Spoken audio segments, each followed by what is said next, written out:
สวัสดีFCทั้งช่องของสงกรานต์นะคะมื้อนี้จะพามาตามแนวทางของ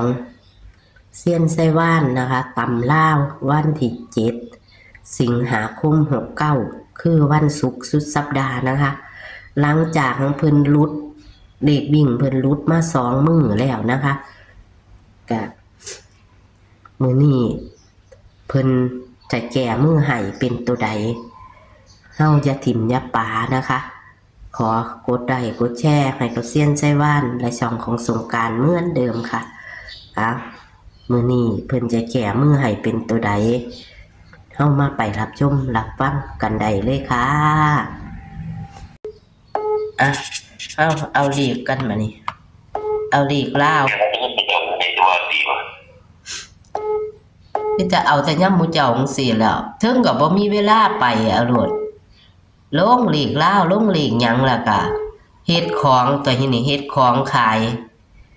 เพิ่นพาเจ้าไปเดินค่ะก็เลยบ่ได้ไปหาเพิ่นเพิ่นบอกไปกุฏินี่มันว่านี่งานว่าไปกุฏิมาได้มันว่าบอกว่าเจ๋งที่มาบอกว่าเพิ่นว่า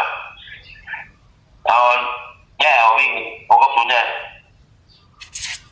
กับศูนย์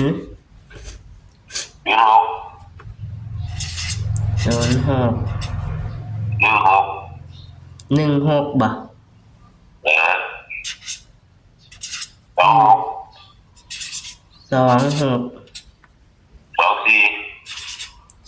24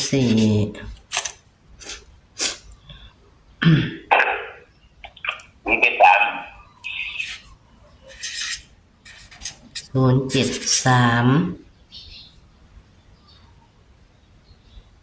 073แย่ไม่ใหญ่624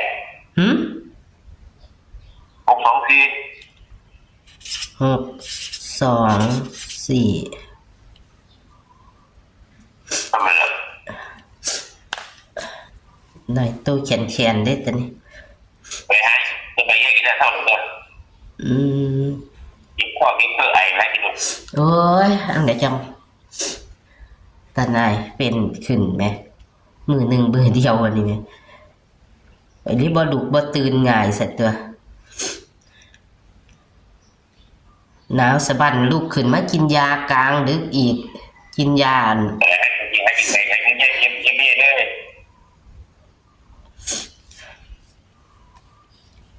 อันเจ้านิ่นตัวใดนี่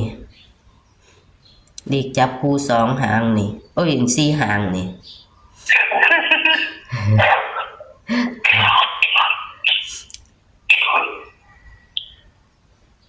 16แย่16เลยค่ะเราต้องเสียได้16ตัวเดียว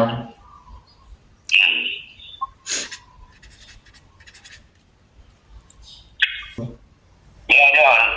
ยวใครบ้าเนี่ยต้องบอกกันเด็กกันเด็กลากเด็กกับมันบริเวณนี่มันที่16วันจ้าเด็กลากเด็กคือว่ามันต้องปากแทนเลยตัวหลายตัวบ่อย่างที่ก็ตีดังที่เป็นเลขลางมาจังไหนอีกบัดนี้ก็เนี่ยเดี๋ยวมันนี่รักมันนี่เหรอผมจะบอกไม่ใช่เหรอเขาไม่ได้ให้ไปให้ไปไม่ได้มันหรอกค่ะมีก็เอาคือเก่ามีก็เอาเพราะว่าข่อยบ่ค่อยมีเวลาออกไปจ้ะบ่ค่อยมีเวลาออกไปเดี๋ยวนี้ก็มีแต่นั่งเฮ็ดเลขลาวได้ซำใดก็อยู่ว่าปานนี้ล่ะบ่แม่นถ้าเฮาแล้วมันจะไม่มาเพราะว่าไปลงมือมาเพราะว่าเนาะที่ไก่เนี่ยได้ไปตะกี้ได้ยินเยอะตะกี้ได้ยินเพิ่นเยอะมันสิมีผู้หนึ่งขายน้ำเต้าหู้อยู่หั่นว่าไปอยู่นำเพิ่นอยู่ไปอยู่นำเพิ่นได้ยินแต่ว่าปู่เทพนี่ล่ะบ่เคยไปเพิ่นปีนึงเพิ่นไปแจ้งให้ปู่อีกล่ะก็หลายปีแล้วมันไปอยู่บ่จะเจอไปอยู่แล้วไปเอามือเป็นดีว่าใจดีอยู่ อืม อีใจดีหรอกเขาคบกันอยู่เขาอยู่สุดท้ายเนาะต้นประโยชน์ที่ซื้อเนาะมันง่ายไหมใช่ อืม เขาคบกันหรอก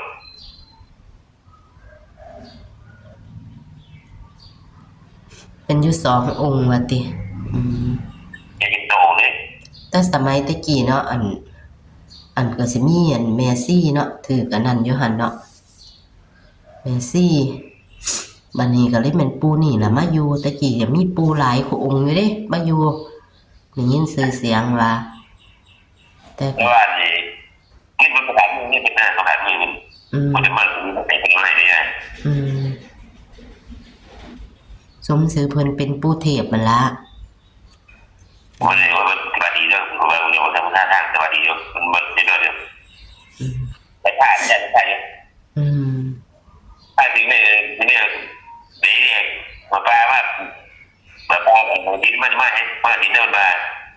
อืม บางทีมันจะมาบางทีมันไม่หลายคนอีกคน อืมบุญกฐินเพิ่นมื้อใดเฮ็ดได้บัดนี้ประมาณ ที่บอกเลยที่บอกได้แล้วเลย โอ้อ้าว แต่มันไม่ได้แต่ในตัวไม่ได้เด็กมันจะไม่ได้ต้องดูที่ไม่เป็น อืม บางครั้งมันได้ขึ้นให้มันต้องหาไปขึ้นไปแต่ไม่ขึ้นมาได้ถึงไหม อืม นี่ที่เราได้ปีนี้ไป เลข3ตัวนิ่นบ่เลข3ตัวนี่เน้นตัวใด ธรรมดาใช่ธรรมดาก็6-2-4เลยมันนี่ต้องสมมติว่ามันออกมันมีเราเดียวทุกอย่างเราเก็บ3-2-4เนี่ยนี่สองอย่างนี่แหละก็ธรรมดาธรรมดาฟังกันนะ ค่ะค่ะ แต่มันอย่างที่ว่าว่า3โลนะ อืม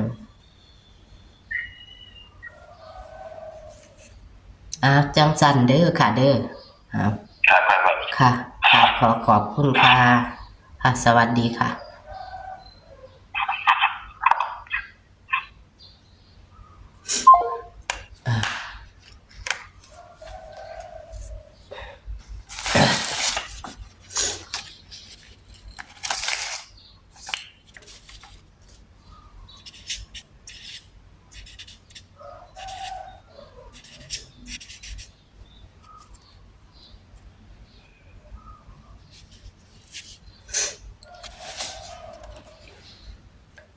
หลังจากเลขวิ่งเพิ่นเข้าเนาะเพิ่นก็หลุดของเพิ่นเซียนไชว่านก็ดีพี่น้องเพิ่นของเพิ่นหลุดนะคะมีเขามีหลุด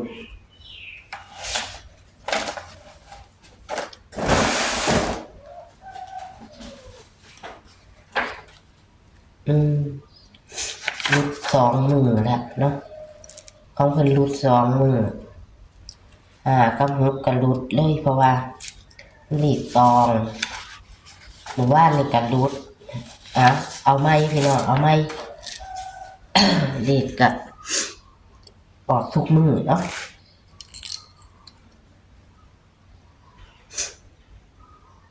เอาไม้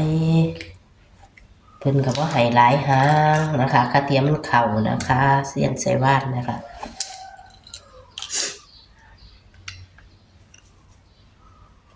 มือว่านเพิ่นมาเป็นพานมาทางบาทเพิ่นมาหาหลวงปู่เทพพี่น้องเพิ่นเลยถามกันเลยถามข่าวว่าเพิ่นอยู่บ้านใดอยู่ใกล้ๆกันล่ะค่ะปู่เทพก็เลยแต่ว่าบ่ได้ไปหาเพิ่นจักเที่ยครับเลยเว้ากันยาวจักหน่อยนะคะกระเทียเพิ่นแก้มือให้เลขบ่หลายหางพี่น้องน่าลงทุนนะคะ6กับ0ก็เท่ากันบนล่างเด้อค่ะพี่น้องบ่ได้เขียนบนล่างบนล่างกับตัวด้วยนั่นแหละเพราะว่าเลขเพิ่นบ่หลายหางนะคะให้4หางแขนแฉนเลข3ตัวก็2หางแขนแฉนค่ะแต่ว่านิ่นหางเดียวเด้อพี่น้องนิ่นอย่างละหาง2ตัวก็16เน้นๆ3ตัวก็6 2 4เน้น